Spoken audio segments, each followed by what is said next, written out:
Bueno, acá está el cálculo de la carga de la nieve. Más o menos se parece al de viento, solo que es mucho más sencillo. También entran a tablas con el lugar donde está el proyecto. El coeficiente de exposición es el mismo del viento, la categoría es la misma de viento. Y hay unos coeficientes para aumentar, digamos, la carga o disminuirla, que son el de exposición, que se refiere a cómo está de tapada una cubierta por las cosas que estén alrededor, es decir, por árboles, otros edificios, que hacen que la nieve se quede y el viento no se la lleve, por ejemplo, ¿sí? Y un factor térmico que contempla la posibilidad de que la cubierta esté fría, digamos, y que la construcción que está abajo esté vacía y que la nieve que quede ahí quede, ¿sí? Es decir, ese también es otro coeficiente que aumenta la carga. Bueno, con todos esos coeficientes sacan la carga de nieve para una cubierta plana, que es SPF, que está abajo de todo, que dice igual a 0,25. ¿Sí? Es decir, este reglamento es cortito, tiene pocas tablas, digamos, así que es un paso rápido, digamos, para calcular la carga de nieve. Después que tienen la carga de la cubierta plana, con otra tabla sacan la carga para la cubierta inclinada, que la minora, digamos, ¿sí? Es decir, 20 grados es bastante plana. Si fuera más alta, la cubierta tuviera más pendiente, ese valor es más chiquito, ¿sí? Bueno, y nos queda en este caso igual. Y después hay un concepto que es el de la carga no balanceada, que es la posibilidad de cuando uno tiene una cubierta a dos aguas, de que el viento saque la nieve de un faldón y la tire en el de al lado, ¿sí? Bueno, y ahí también les da todas las condiciones del ancho que tiene la cubierta para que esto pase y qué valor tiene que considerar que se juntó en el otro faldón, ¿sí? Es decir, del que cayó más el que vino, ¿sí? Es decir, en este caso da de 0,25 pasa a 0,38. Es decir, que los estados de carga serían ambos faldones con 0,25 o uno con 0,38. ¿Sí? Esto sería si la cubierta es a un agua, no hay carga balanceada. Digo, no balanceada. ¿Alguna duda con la nieve? No, ¿no? Muy bien.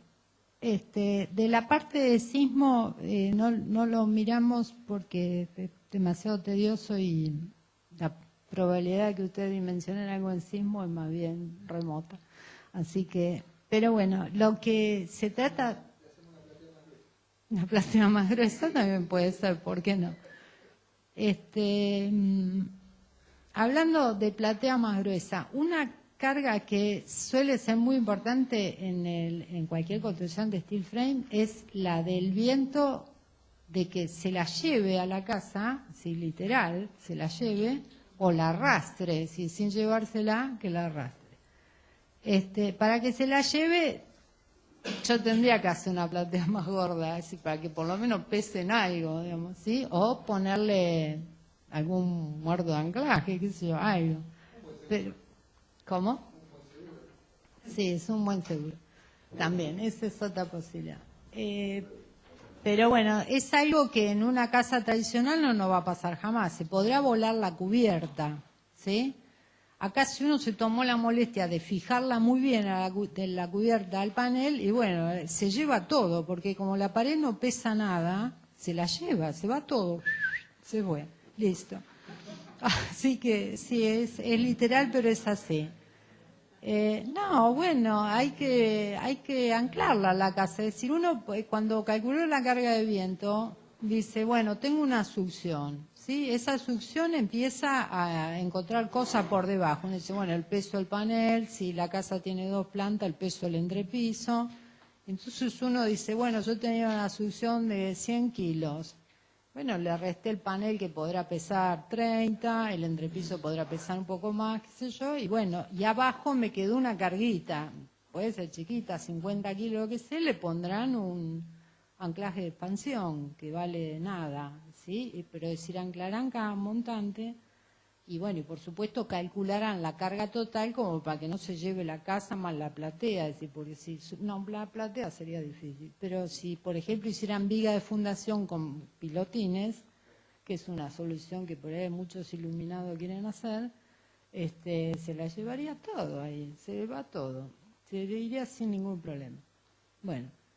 Eso es como para tenerlo en cuenta, es decir, no es que para que uno se quede tranquilo o no, sino para tenerlo en cuenta, es decir, uno puede evitar que no se vaya a la casa, que se quede siempre donde uno la proyectó, digamos, ¿no? O la construyó. ¿Sí? Bueno, en el caso de la acción del sismo, la carga está relacionada con el peso de la construcción, ¿sí? Es decir, la carga sísmica, aparte como que es natural, ¿no? Un sismo mueve el piso mueve lo que está arriba y cualquier cosa que entra en movimiento es como que se acelera y quiere moverse. Pero el sismo va y viene, digamos, no es una carga, una aceleración como un impacto, digamos, ¿sí? Uno empuja algo y lo que uno empujó sale arrastrado. Bueno, acá hay una carga en un sentido y otra en el otro, es decir, hay una oscilación de carga y eso, digamos, genera una fuerza y una contrafuerza y hace que se deterioren o se rompan las estructuras y todo lo que está dentro de la estructura, así las paredes, la ventana, los revestimientos. Pero bueno, la carga, como de la misma forma que la del viento era lo que se iluminaba, es una superficie sobre la que impacta el viento, esa es la carga, es una presión, kilo por metro cuadrado por un área, me dio una carga. Bueno, acá son el peso de la casa por un coeficiente que es el que uno determina. Pero no es solo el peso de la carga, sino el peso de la carga más una parte de las sobrecargas. Si la casa si tuviera posibilidad de grandes deformaciones, es como que se pone como más vulnerable, si algo que se pueda deformar, cuando yo lo empujo en una dirección se deforma mucho y es como que ganó más fuerza y cuando lo mando para la otra sí, es decir, también es como intuitivo y natural, algo que se deformó mucho ante un sismo se la lleva, claro, se la lleva peor, digamos.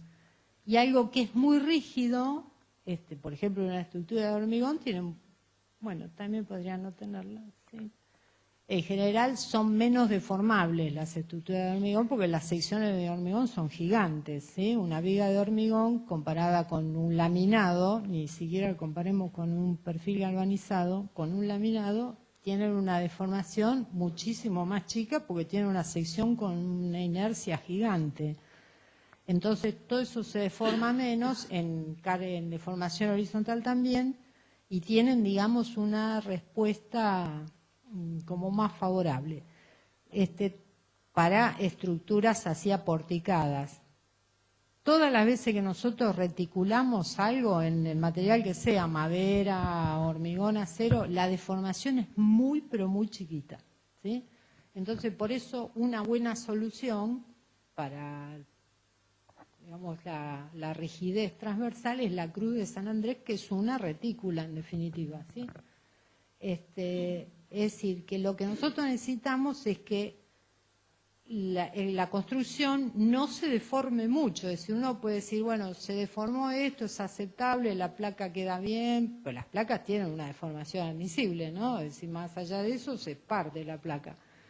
Bueno, todo eso puede estar muy lindo, digamos, a la hora de las cargas convencionales, pero ante una acción sísmica, una deformación desmedida para el sismo es contraproducente. Si ese sería algo en contra, uno tendría que hacerla bien rígida, es decir, con pocas deformaciones, es decir, tratar de rigidizarla bien, es decir, no hay que improvisar con las cruces de San Andrés. Bueno, todas las veces que yo logre algo que se deforme poco, la carga sísmica asociada a eso va a ser pequeña. Como el peso de la casa es muy chico comparado contra la construcción tradicional, el resultado sale a favor, digamos, del steel. Es ¿sí? Es decir, yo podré tener más deformación que su par en hormigón, en tradicional, pero pesa nada. Entonces, claro, a la hora de tomar esa carga, que es todo el peso por un coeficiente, si todo el peso es nada, la carga es nada, ¿sí? O nada no, es chica, ¿sí? Esa es la idea. Rígida, todo lo más rígida posible que la puedan hacer, y liviana.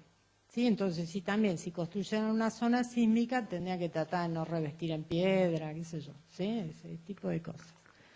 Bueno, acá yo le fui poniendo qué partes del reglamento se toman, digamos, para sacar todos los coeficientes y bueno, y finalmente, no sé si ven por ahí algo que dice C igual 0,6. Bueno, ese valor es la parte de la carga total, es decir, de ese peso mayorado, digamos. Es decir, el 60% de lo que pesó la casa es la carga sísmica. Bueno, hay un factor que está un poquito más arriba que se llama ductilidad global, ese mu igual 1,25, que ese, bueno, en este caso es una recomendación que hace el INPRES, ¿no? Para las estructuras de steel frame. El INPRES sacó un nuevo reglamento sísmico para las estructuras de acero en general, ¿no? Entonces dice, bueno, para estructuras de pórticos de acero con rigidización en forma de K, en forma de X, en forma de... ¿no? Si cuenta de 500.000 estructuras, pero las de steel no las vieron ellos, no saben qué hay, no tenemos ni idea. Y para cada una de esas estructuras los tipos recomiendan una ductilidad global que es mucho más grande que este valor, que 1,25. Si ustedes miran la fórmula que está abajo, que dice R igual a 1 más mu menos 1, cuanto más grande sea mu, más grande es R, y cuanto más grande es R, más chiquito es C. ¿Lo van viendo a la cuenta? Es decir, que no es, digamos, que me da lo mismo que la ductilidad valga 1 o que valga 6. Es decir, yo quisiera que ese valor fuera alto. Hay alguna gente que propone que mu valga 1. Que valga 1 significa que el edificio, a la hora de enfrentar una acción sísmica, se va a mantener en periodo elástico, ¿sí? Es decir, que la carga que yo le pongo es tan grande que me va a producir tensiones del periodo elástico. ¿Se acuerdan del diagrama tensión de formación del acero? Alguna vez tienen que haber visto. Bueno, dice que yo cargo hasta un lugar y si suelto vuelve a cero. Bueno, va a pasar eso. Es decir, que terminado el sismo, la estructura tiene que quedar como estaba antes del sismo. Si por ahí sin ninguna placa, eso sí, es muy probable que haya perdido toda la placa. Y bueno, pero ustedes imaginen que va a estar bailando como la mejor y ¿qué va a hacer? Pero el punto es ese, que no se deformó en una estructura de hormigón o de... No se rían, es la verdad. Uno las ve, quedan deformadas, quedan paradas pero chuecas, digamos, ¿sí? Es decir, tienen que haber visto fotitos de cómo quedan las estructuras después de los sismos, no le dan ganas de llorar. Pero bueno, estas, uno se puede quedar tranquilo de que eso no lo va a ver, es decir, uno la puede ver pelada después, eso sí, la puede ver sin nada, pero va a quedar como estaba, ¿sí? Es decir, como fue cuando habían empezado a construir. Bueno, lo dejo para el día que no te pueden dormir. Yo les digo, leen esta parte, dice, no, y ahora... Bueno, esto se hace también como en el viento para ambas direcciones, ¿no? Es decir, para dos direcciones perpendiculares siempre se hace el análisis. Bueno, y salen finalmente esas cargas, que yo no sé si a alguno le quedó en la retina o en la memoria, el valor del viento de 12, 9 kN. Bueno, estos son solo 92. Un poquito más, ¿se ven? Una carguita un poquito más grande que la de viento.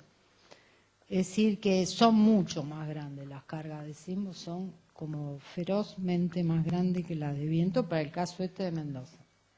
En el caso de Ushuaia son muy iguales, que es el zona 3, ¿no?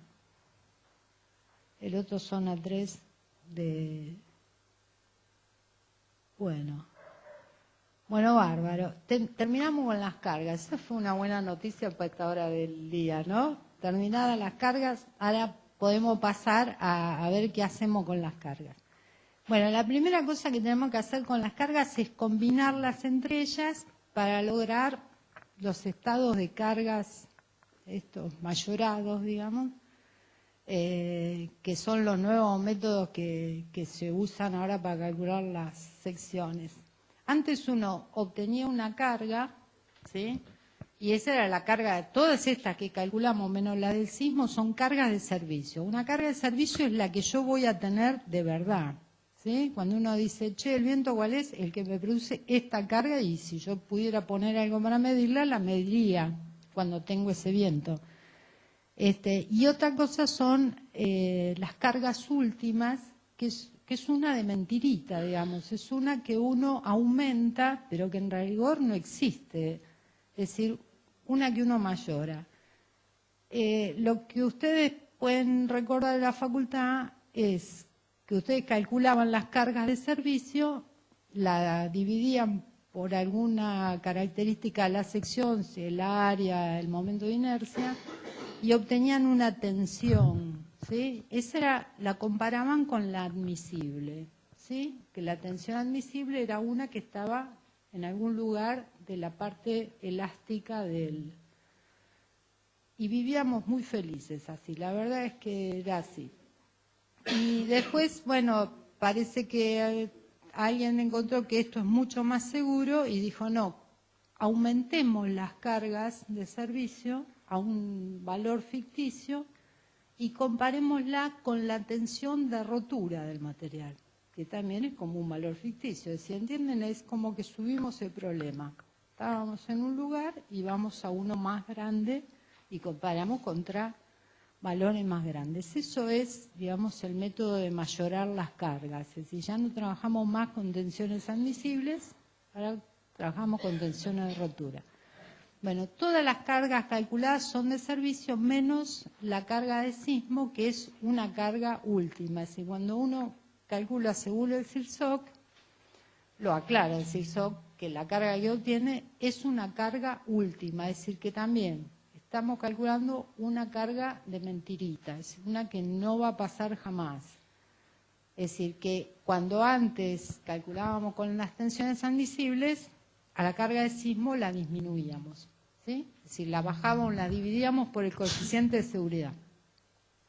¿Entienden? Es decir, la tensión admisible, la de rotura sobre el coeficiente de seguridad, bueno, acá la carga última es la carga de servicio por el mismo coeficiente de seguridad.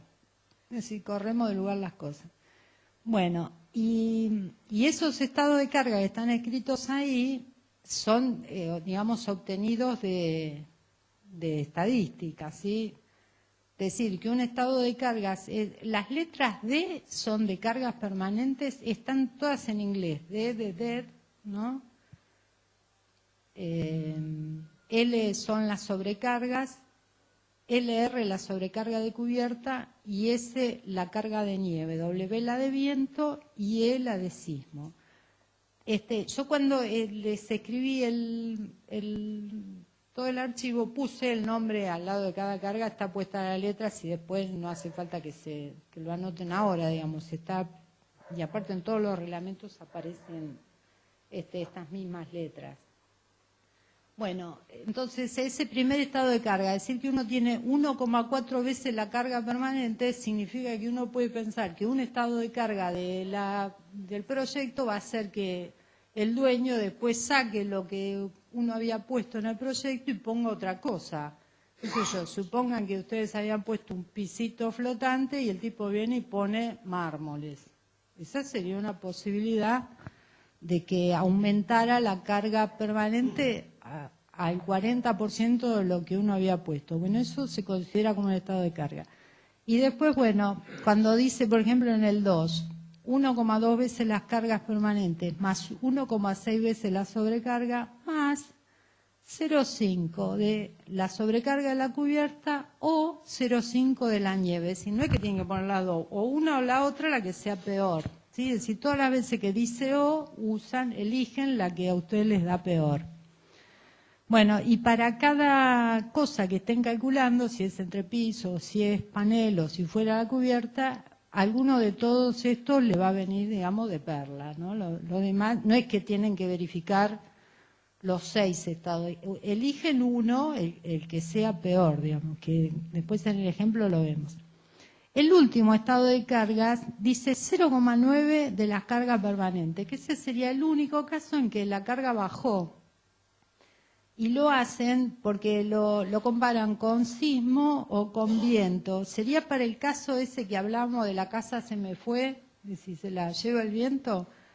Bueno, sería ese caso. Uno la está calculando para que el dueño hizo al revés. Yo le había puesto los mármoles y ahora el tipo pone el piso flotante. Si la casa me quedó más liviana de lo que estaba previsto en el proyecto, y vino el viento de proyecto. ¿Sí? Esa sería la razón de este último caso de carga, que sería mayorar las succiones. Bueno, estas son las formas en las que tienen que combinar las cargas.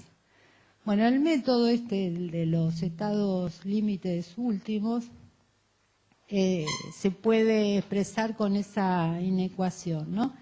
La primera parte, los Q sub I, son lo que yo efectivamente voy a tener en la estructura, es decir, serían los momentos flexores, el esfuerzo normal, ese tipo de cosas. El gamma I son los factores de carga, que son estos que vimos en la combinación de los estados, es decir, el 1,4, el 1,2, el 1,6, ¿sí? Es decir, todos esos, el aumento de lo que tengo, ¿sí? Sí.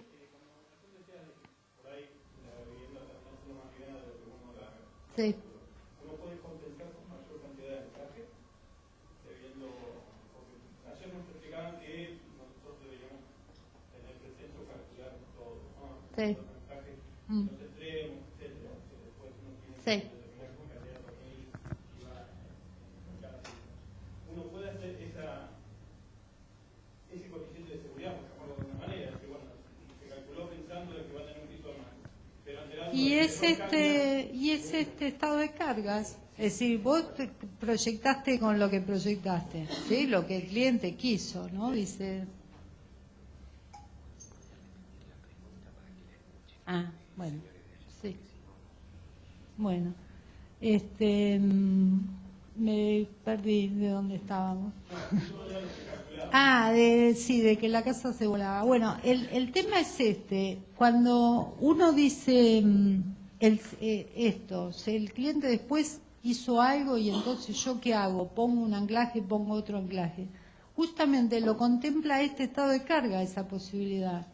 ¿Sí? Cuando uno va a hacer esa cuenta, dice lo que yo puse, el 90% de lo que yo puse más el viento, es contemplar eso, es decir, ahí estaría uno, se quedaría tranquilo, digamos, estadísticamente está previsto así, porque además se tendrían que dar las dos condiciones, que el tipo saque el 10% del peso de la carga y que se produzca claro, el valor ese máximo, que le puedo asegurar que no pasa jamás, gracias a Dios. Pero, es decir, estos estados de carga están supuestamente contemplando todas las situaciones que, claro, que pueden pasar. Bueno, entonces tenemos ese primer miembro que son lo que verdaderamente tenemos, que son las cargas de servicio más grandes por el gamma I, y todo eso obviamente tiene que ser menor que lo que la sección me puede dar. Es decir, SRN es lo que la sección me puede dar, es decir, la máxima capacidad portante que tiene la sección. Uno dice, bueno, esta sección aguanta hasta acá, después se deformó, quedó inútil, ¿sí? Es decir, se rompió, ¿no? Si se deformó tanto que ya no me sirve más.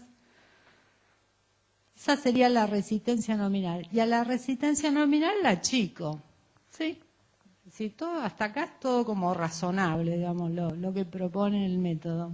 Lo único que parecen raros son los estados de carga. Yo los sigo mirando y a mí todos me parecen raros. Pero, bueno. Ahora vamos a ver un poquito las tablas esas las del IAS, que no sé si alguno las miró, se las pasaron. ¿Nadie las vio? Ah, bueno. Bueno. Bueno, no, esas también son para esos días en que uno no puede dormir. Bueno. Sí, sobredosis. No, pero es una buena cura, realmente. Bueno, la tabla esta tiene 3 capítulos.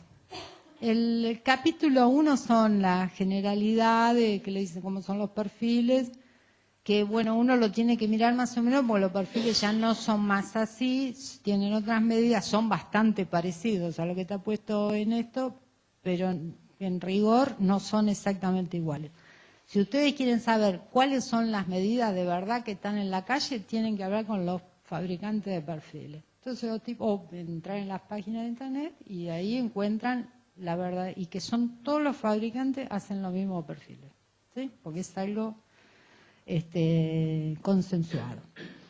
Es decir, el primer capítulo son generalidades, pueden leerlo, pueden no leerlo. El capítulo 2 es el de nuestro antiguo CIRSOC, que no lo tienen que leer. Yo les diría que ese o lo pueden leer ya si están en un caso muy extremo de insomnio. Si no, me leí el 3, que es bueno, que es el que vale, y ahora lo quiero comparar con el 2, que ya no sirve más, ¿entienden? No, ese ni lo miren, bueno. Era divertido, pero bueno. Y finalmente está el capítulo 3, que está todo calculado según el AISI, ¿sí? Pero según un viejo AISI, que tampoco es el... Bueno, pero ¿qué quieren? Es lo que tenemos. Eso es lo que les... Aburrir arquitectos. Yo últimamente me doy cuenta de qué es lo que más feliz me hace. Pero bueno, no, es trabajo esto para mí, no es la verdad que... Pero bueno. Bueno, vamos a mirar el capítulo 3. En el capítulo 3 hay una serie de tablas. Ahí está, perfecto. Bueno, hay... ¿Cómo? A ver qué saco esto. Ahí está. Bueno, hay 3 grupitos de tablas. Y ahora vamos a pasar a verlas. Esto les puedo asegurar que es lo más... Acá hay un ejemplo desarrollado. No sé por qué se distraen y hablan entre ustedes. Realmente no me puedo dar cuenta. Bueno, esta es las medidas de los perfiles 1, ¿le dan bolilla? Acá está, a ver. Bueno, esta tabla. Esta es la tabla la más linda y maravillosa de todas las tablas y que ustedes van a usar mucho, o de hecho si hay alguno que ya las usa, va a coincidir conmigo. Bueno, fíjense, dice, cargas uniformemente distribuidas en kilonewton por metro cuadrado, perfiles, hay una columna de perfiles, y después una serie de longitudes, ¿sí? Y después, debajo de cada longitud, están las 2 versiones de módulo, 40 y 60. Esto quiere decir lo siguiente: si ustedes tienen una luz, por ejemplo, de 3 metros, ¿sí? Y una sobrecarga ya que ya está mayorada, es decir, que acá el valor con el que entrarían de esta sobrecarga ya está con el coeficiente, van por los 3 metros, siguen la columna para abajo de acuerdo al módulo que tengan, y cuando encuentran la carga van para la derecha y sacan el perfil. ¿Sí? Ese es muy simple, muy sencilla, muy directo, muy fácil, les va a encantar. Porque ustedes en 5 segundos dicen, ¡ay, es este! Y lo llaman al cliente y le dicen, che, comprá, y ya está. Es decir, quedan bárbaros y no les costó nada. Las demás, no, bueno, esas cosas también pasan. Pero bueno, las demás tablas son todas un bodrio, pero esta es la del $1.000.000. No, realmente, no, en serio, esta, como todas las tablas de flexión, es simple, pues tiene pocas alternativas. ¿Sí? Este sería el grupito del mejor caso. Bueno, después están las tablas estas de los soportes de muro cortina. ¿Sí? Y dice luz máxima entre apoyos en centímetros. Según ahí, sí, bla, bla. Bueno. Y me va diciendo, carga uniformemente distribuida, esa sería en principio la carga de viento que uno estaría teniendo, ¿sí? También uno podría usar esto como si fuese flexión en el otro sentido, en un horizontal, pero la idea acá es la carga horizontal. Y me va dando para cada carga de viento, de acuerdo, está esta y su par para los 60, ven que dice separación 40. Para cada carga me da 3 posibilidades de deformación. La luz sobre 360, la luz sobre 600. Entonces uno dice, yo tengo viento 75 kilonewton, bla, bla, y quiero una deformación de la luz sobre 600. Bueno, se fija en el perfil que ustedes habían elegido, supongamos que es el 10009,